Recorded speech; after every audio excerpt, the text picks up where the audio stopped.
What's up everyone and welcome to Grammar Codes. Pada kesempatan kali ini, saya akan membahas tentang apa itu pemrograman, kenapa tercipta bahasa pemrograman, dan kenapa kita harus belajar pemrograman.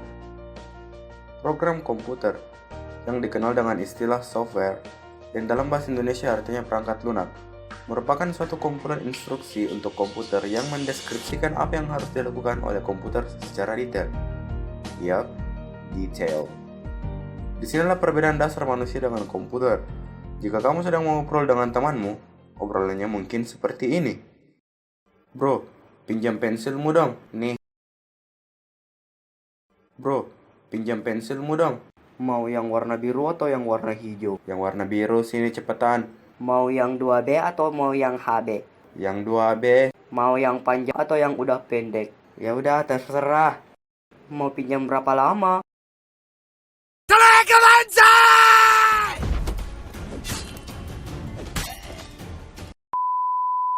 Yap, jadi kira-kira ilustrasinya seperti itu.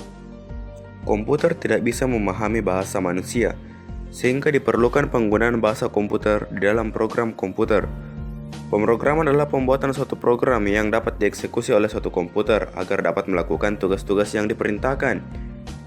Bahasa natif suatu komputer yang berbeda di antara tipe komputer merupakan bahasa mesin.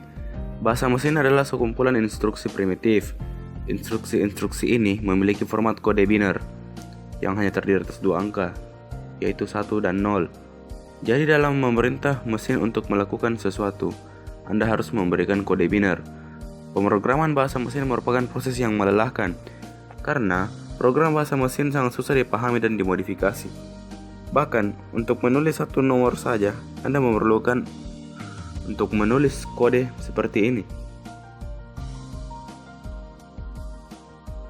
Bahasa assembly dikembangkan untuk mempermudah pemrograman. Namun, karena komputer tidak bisa memahami bahasa assembly, maka suatu program yang dikenal dengan assembler dibuat untuk mengonversi program-program assembly menjadi kode-kode mesin.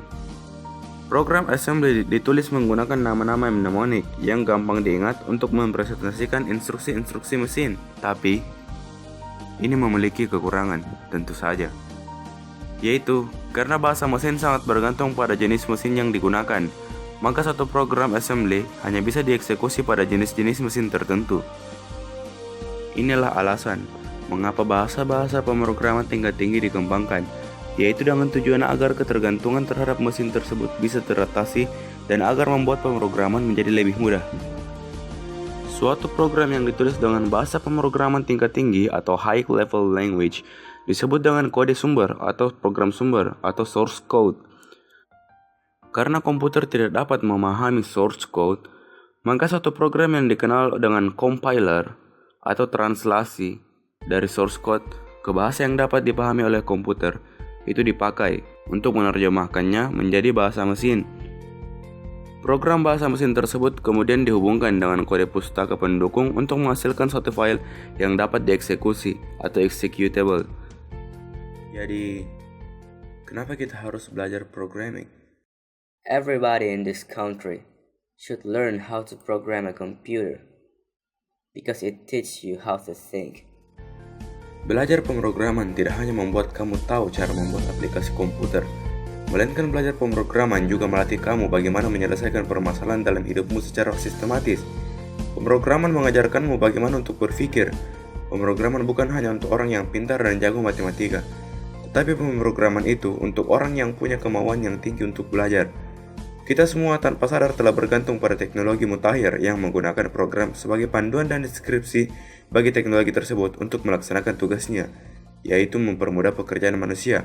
Tanpa program, PC, laptop, TV, serta handphone yang kalian pegang setiap hari pun tak lebih dari sekadar kumpulan kabel dan besi yang gak tahu mau diapain. Jika kalian berpikir programming itu susah, kalian bisa cek programmer yang satu ini.